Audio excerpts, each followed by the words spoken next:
آج کل social media news میں ایک ٹرم بار بار سنائی دے رہی ہے، وہ ہے بورڈ آف پیس۔ نام سے ایسے ہی لگتا ہے جیسے کوئی انٹرنیشنل کونسل بن گئی ہے نئی۔ مولانا فضل الرحمان صاحب نے بھی قومی اسمبلی میں تقریر کرتے ہوئے اس کا 20 نکات کا ذکر کیا تھا، اور دوسری طرف یہ بھی کہا جا رہا ہے کہ یہ اسرائیل اور غزہ کے کنفلکٹ کا فائنل سولوشن ہے۔ اس ویڈیو میں ہم بالکل سیدھی اور ویریفائڈ بات کریں، صرف یہ سمجھنے کے لیے کہ اصل میں بورڈ آف پیس ہے کیا اور اس کے 20 نکات کیا ہے۔ سب سے پہلی بات یہ یاد رکھیے گا، بورڈ آف پیس کوئی میڈیا کا دیا گیا نک نیم نہیں ہے، یہ ایک آفیشیل ٹرم ہے جو ایک پیس فریم ورک کے اندر یوز ہو رہی ہے۔ دوسری طرف ٹرمپ ایڈمنسٹریشن کی طرف سے یہ بھی دعویٰ کیا جا رہا ہے کہ بورڈ آف پیس کوئی دنیا کی نئی حکمران باڈی نہیں ہے، اور ٹرمپ ایڈمنسٹریشن یہ بھی کہہ رہی ہے کہ یہ یونائٹڈ نیشنز کی جگہ نہیں لے رہی۔ ساتھ یہ بھی کلیم آ رہا ہے کہ یہ کوئی پرماننٹ گلوبل گورنمنٹ بھی نہیں ہے۔ اب ہم آتے ہیں ڈونلڈ ٹرمپ کے رول پر۔ ڈونلڈ ٹرمپ کے نام سے جو چیز جڑی ہوئی ہے وہ ہے ایک ڈاکومنٹ جس کا آفیشیل نام ہے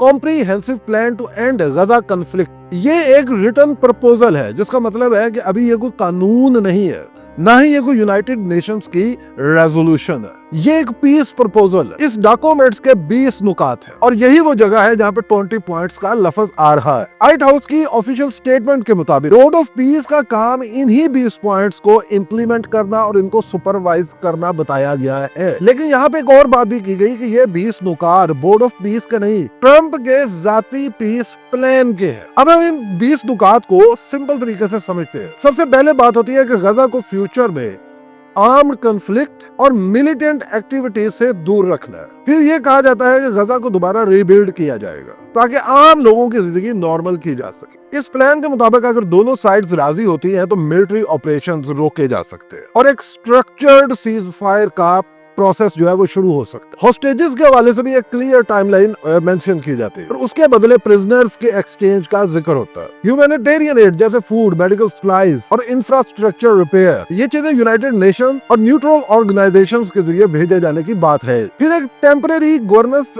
سیٹ اپ کا ذکر ہے، کہاں پر لوکل فلسطینی ایڈمنسٹریشن ہوگی لیکن انٹرنیشنل اوور سائٹ کے ساتھ۔ یہیں پر بورڈ آف پیس کا رول مینشن ہوتا ہے جو سپرویژن اور کوآرڈینیشن کرے گا۔ اس میں سیکورٹی کے لیے انٹرنیشنل ٹیمپریری اسٹیبلائزیشن فورس کا بھی ذکر آتا ہے، training and law and order maintain کرنے میں مدد کرے گا۔ اس ڈاکومنٹ میں یہ بھی لکھا گیا ہے کہ کسی کو زبردستی غزہ سے باہر نہیں نکالا جائے گا۔ آخری پوائنٹس میں بات ہوتی ہے کہ فیوچر میں فلسطینیوں کے لیے سیلف ڈٹرمنیشن اور پولیٹیکل پروسیس کا راستہ کھلا رکھا جائے گا، اور یہ تمام چیزیں پرپوزل کا حصہ ہے۔ اب سوال ہوتا ہے کہ کون کون سے ممالک آفیشیلی اس پروسیس کا حصہ بنے ہیں۔ آفیشیل جوائنٹ سٹیٹمنٹ کے مطابق آج major Islamic countries, Islamic majority والے کنٹریز جو ہے، جن میں Turkey, Egypt, Jordan, Indonesia, Pakistan, Qatar, Saudi Arabia and UAE شامل ہے۔ اس کا یہ مطلب نہیں ہے کہ یہ تمام اسلامک کنٹریز اس پیس پلان کے، ٹرمپ کے پیس پلان کے ہر ایک پوائنٹ سے اتفاق کر چکے ہیں۔ اس کا صرف یہ مطلب ہے کہ وہ اس پروسیس میں، اس ٹاک کے پروسیس میں بیٹھنا چاہتے ہیں۔ دوسری طرف کچھ یورپین کنٹریز نے اس انیشیٹو میں بیٹھنے سے صاف انکار کر دیا ہے۔ ان کے مطابق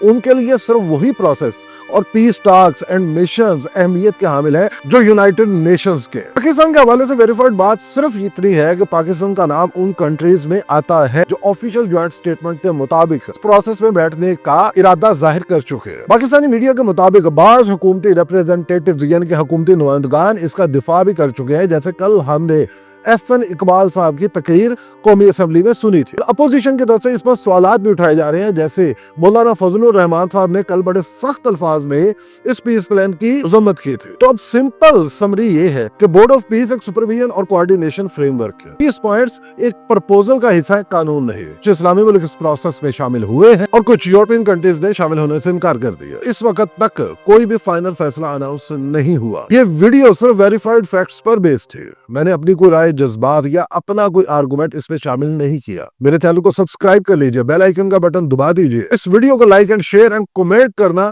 مت بھولیے گا۔